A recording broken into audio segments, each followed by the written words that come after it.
How would you currently rate your well-being? Would you say that you're thriving, barely hanging on, somewhere in between those two? And is there a way to improve your sense of well-being? That's what I want to talk about briefly in this video. What can you do to care for yourself and thus experience greater degrees of overall well-being?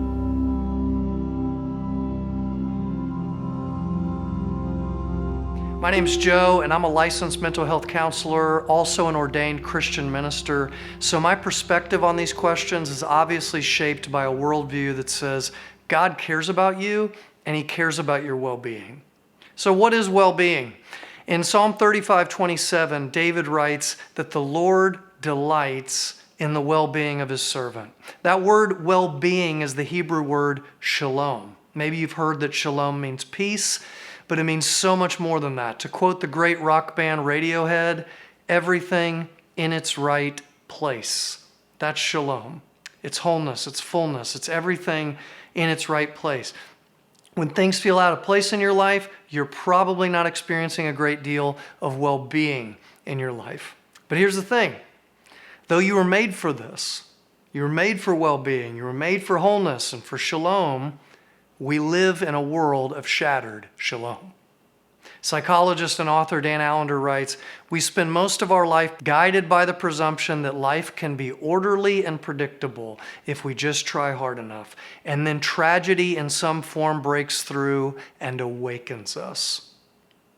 So Dan Allender created what he calls the shalom cycle. We're made for shalom, but somewhere along the way it was shattered. Maybe abuse, maybe divorce, maybe loss of a loved one, maybe a scarring failure, maybe a seemingly inescapable addiction. We all have parts of life that are not in their right place. So what do? We seek shalom. We try and find it because we know we need it. The problem is most of the places we look don't have it. When you lay your head on your pillow and you think, if only I had fill in the blanks. Whatever you put in that blank is what you're looking at to restore your shalom. Which leads to the question, can it? Can it restore your shalom? David Foster Wallace, in his famous Kenyon College commencement address that was published in book form under the title "This is Water," says this: "There's no such thing as not worshiping. The only choice we get is what to worship. And an outstanding reason for choosing some sort of God or spiritual type thing to worship is that pretty much anything else you worship will eat you alive. If you worship money and things, if they are where you tap real meaning in life, then you will never have enough. Worship your own body and beauty and sexual allure, and you will always end up feeling ugly. Worship power, you will feel weak and afraid, and so on." He's talking about what we run to try and restore what has been shattered.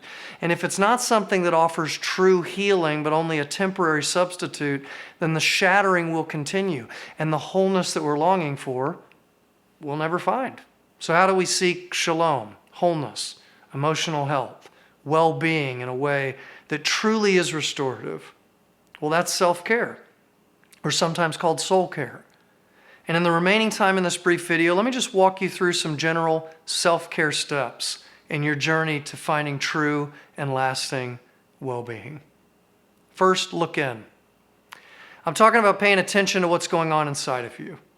You ever realize you've been operating on autopilot, not consciously aware of the thoughts that you're thinking, the feelings you're feeling? You're just reacting to stuff? Part of taking care of ourselves is actually taking time to look inside and assess what is going on in there, and then put words to what's going on in there. This is what's called integration. See, for the most part, you feel things in your lower and right brain, and you process things in your left and front brain. Wellness and wholeness is found when both are integrated. You're able to process how you're feeling. You're able to put words to your hurts. You're able to speak for your feelings. I'm feeling really lonely right now, instead of just from your feelings. You always just walk away from conflict. Look in. Assess what's going on inside. Put words to it. Second thing, look back. You are fearfully and wonderfully made. And part of the wonder of you is a brilliant memory network within your mind that is always making connections and associations. We may wish to believe that the past is just in the past.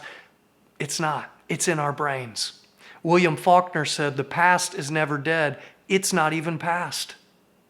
This is one of the first things I personally do with my clients. We do some story work.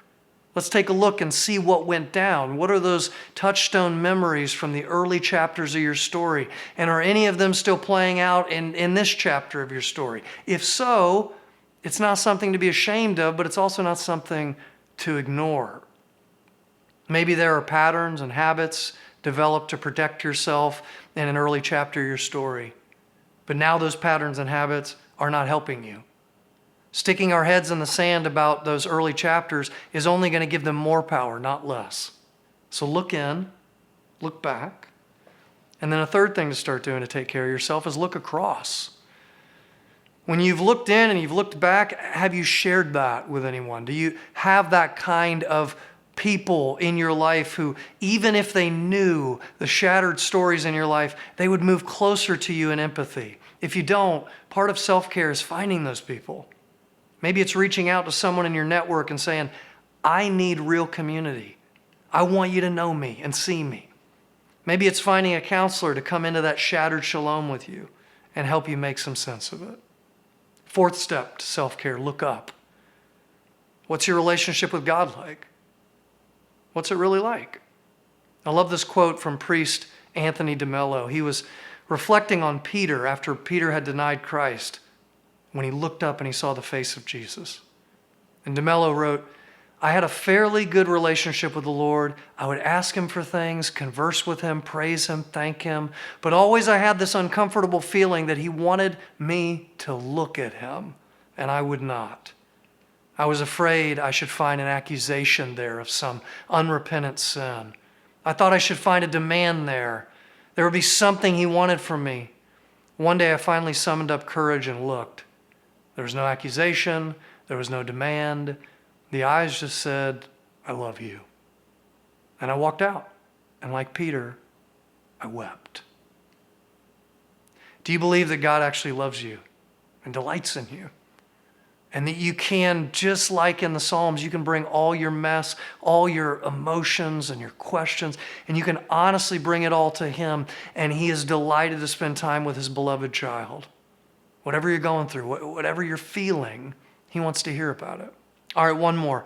Look in, look back, look across, look up, and look forward. This one is really about clinging to hope. Part of taking care of yourself is daily remembering something very important. God has you, and he's at work in your life. And even the tears and the frustrations and the doubts and the pain, your God takes that hard stuff and shapes it into beautiful stuff.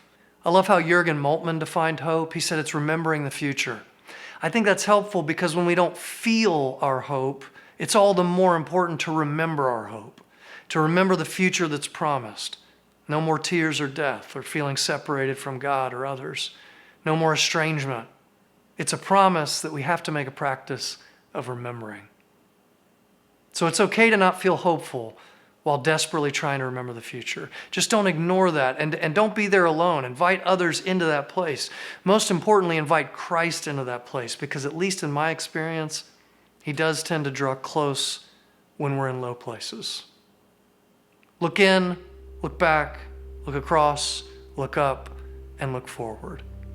Where do you need to start taking better care of yourself? Where do you need to start paying attention to yourself? What's God want to show you?